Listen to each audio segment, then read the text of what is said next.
வணக்கம். இப்போ வந்து நம்ம வந்து காலையில் பாஸ்தா செய்ய போகிறோம். மசாலா பாஸ்தா. இது எப்படி செய்யலான்னு சொல்லிட்டு பார்ப்போம். இப்போ வந்து நாங்கள் மசாலா பாஸ்தா வாங்கியாந்து வச்சுருக்குறோம். இப்போ இதை வந்து இந்த கப்பால் ஒரு கப்பு பாஸ்தா நான் எடுத்துக்க போகிறோம்.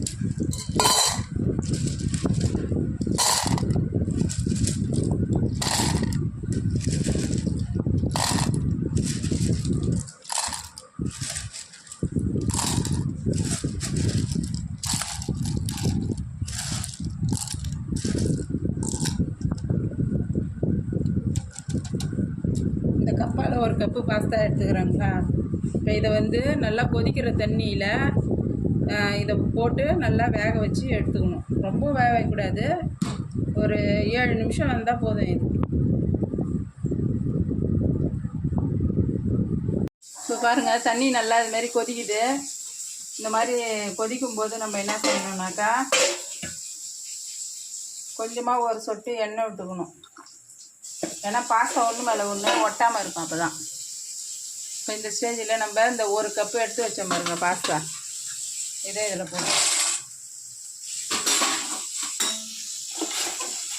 போட்டுட்டு இது வேக வைக்கணும். இது கரெக்டாக ஒரு 7 நிமிஷத்துக்குள்ளே வெந்துடும். கடகடன்னு வெந்துடும். இது ரொம்ப நேரம்லாம் ஆகாது. இது வெந்ததுக்கப்புறம் இதை நல்லா வடிகட்டி வச்சுக்கணும். தண்ணி இல்லாமல் இது மாதிரி ஒரு இது இது அப்பளம் பொரிக்கிறதா இருந்தால் கூட பரவாயில்ல. இது மாதிரி இதில் வச்சு நல்லா வடிகட்டி எடுத்து வச்சுக்கணும்.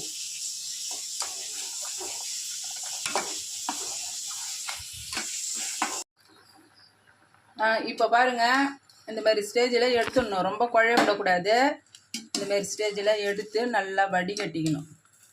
இதை வடிகட்டி வச்சுக்கின்னு தான் நம்ம மசாலாவை வந்து ரெடி பண்ண போகிறோம்.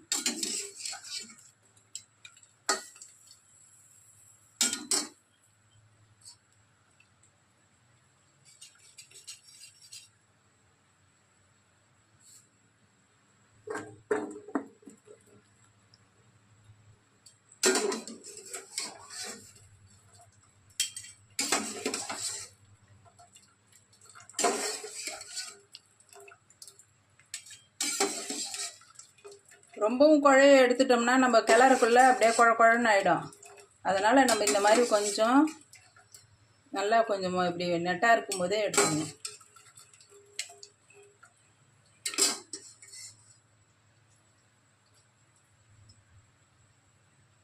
இப்போ மசாலா எடுத்துன்னு வந்து இப்போ செய்யணும்.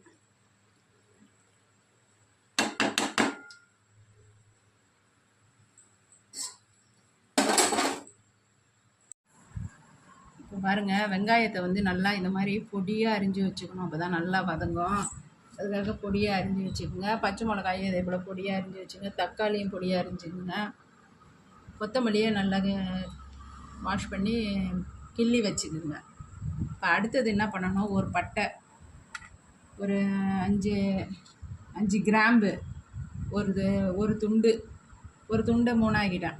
இஞ்சி, கொஞ்சமாக பூண்டு, அப்புறம் வந்து கொஞ்சோண்டு மிளகு, கொஞ்சம் வந்து பெருஞ்சீரகம். இதெல்லாம் நம்ம வந்து பொடி பண்ணி வச்சுக்கணும்.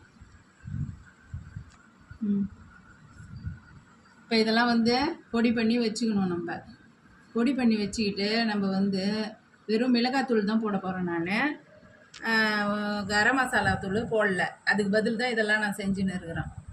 இப்போ பாருங்கள், இப்போ வந்து இஞ்சை வந்து முதல்ல இடிச்சுக்குவோம்.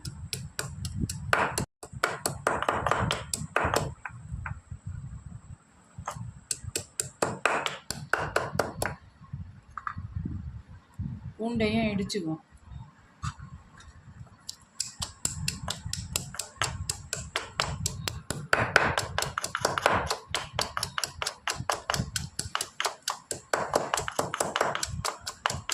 நல்லா பேஸ்ட்டாக இடிச்சுக்கணுங்களா. விழுதாக தான் இடிச்சிருக்கிறேன். இடிச்சிட்டு இப்போ வந்து பெருஞ்சீரகம் போட்டுக்குவோம்.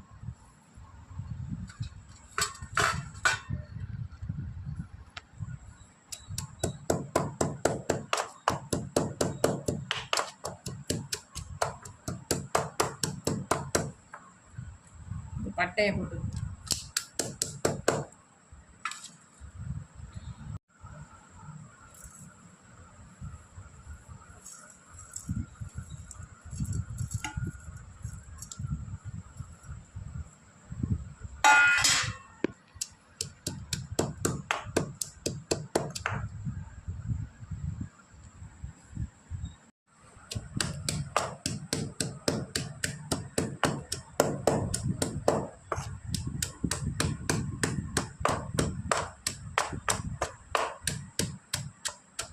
நான் கொஞ்சமாக செய்கிறதால இந்த உரல்லே இடிச்சுக்கிறேன். நீங்கள் வந்து கொஞ்சம் நிறைய செய்கிற மாரி இருந்தீங்கன்னா சின்ன மிக்ஸி ஜாடியில் கூட போட்டுக்கோங்க.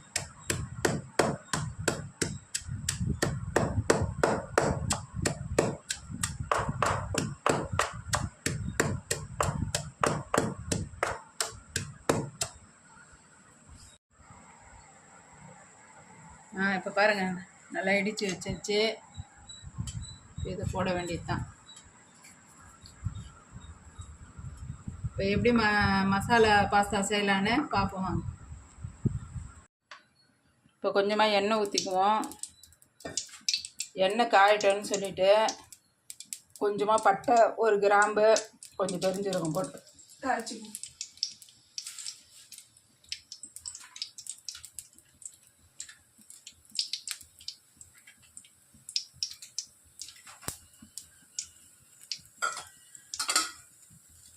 இப்போ இது பட்டை வெடிக்கிட்டோன்னு சொல்லிவிட்டு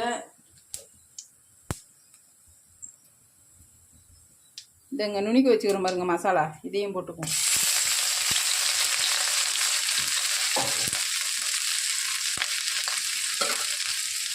இது நல்லா இந்த பச்சை வாசம் போகிற அளவுக்கு வதக்கிட்டு உடனே என்ன பண்ணணும், வெங்காயத்தை சேர்த்துக்கணும்.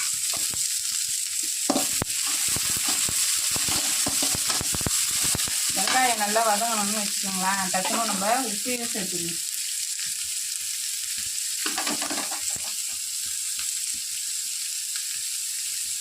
உப்பையும் சேர்த்துட்டோம். ஃபஸ்ட்லேயே உப்பை சேர்த்துடணும் வெங்காயம் வதங்கிறதுக்காக. வெங்காயம் நல்லா வதங்கணும்.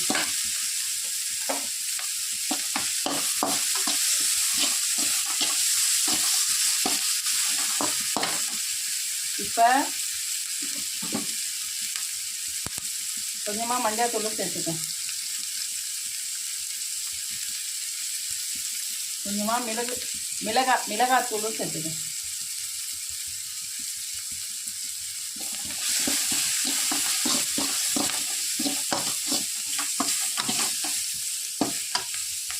இப்போ நல்லா வதங்கிடுச்சிங்களா வெங்காயம். இந்த ஸ்டேஜில் பச்சை மிளகாயை சேர்த்து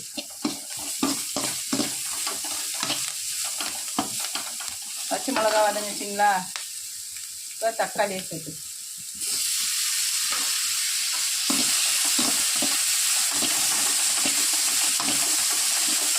இப்போ தக்காளி நல்லா வதங்கணும். தனித்தனியாக இருக்கக்கூடாது, தக்காளி அப்படியே குழையணும்.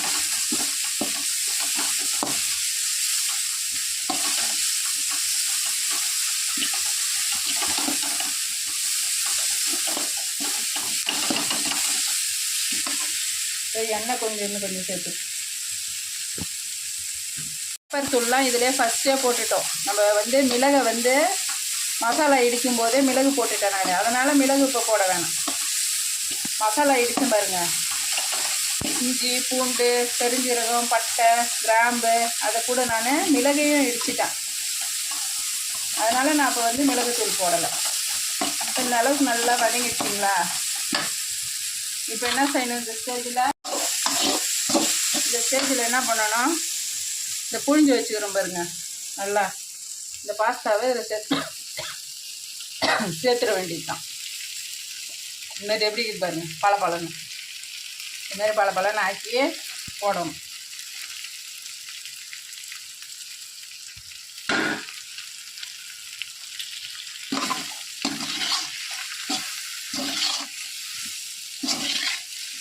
இப்போ நம்ம நல்லா தொழி விட வேண்டியது தான்.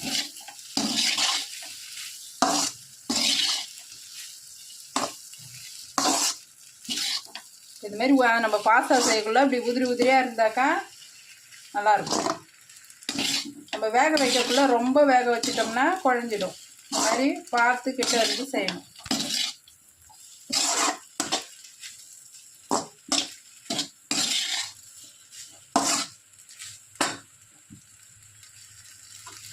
இது கொஞ்சம் நேரம் அப்படியே வேகணும்.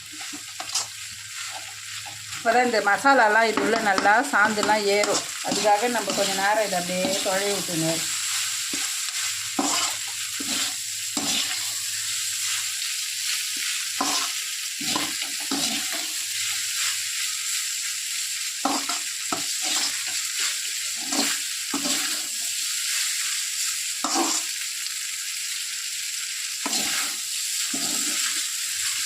நம்ம வேக வச்சு தான் எடுத்துருக்குறோம். அதனால் பாஸ்தா வெந்துடுச்சான்லாம் பார்க்க வேணாம். ஃபஸ்ட்டே நம்ம வேக வச்சு தான் எடுத்துருக்குறோம். மசாலா ஏறுனா போதும். நல்லா இப்படி இப்படி தொழை விடக்குள்ள தான் மசாலா ஏறும்.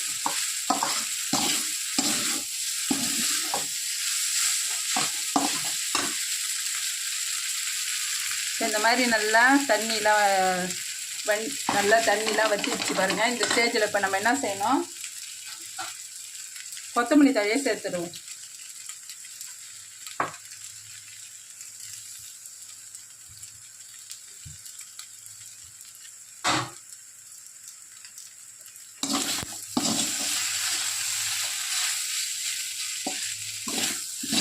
எண்ணெய் வேணும்னா கூட இன்னும் கொஞ்சம் சேர்த்துக்கலாம். நான் இதோட விட்டுட்டேன், ரொம்ப எண்ணெய் வேணான்னுட்டு.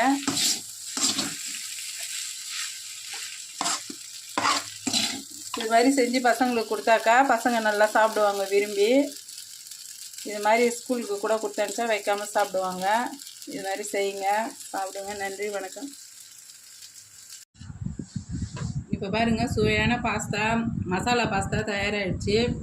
இது மாதிரி செய்யுங்க, இது மாதிரி சாப்பிடுங்க. நன்றி, வணக்கம்.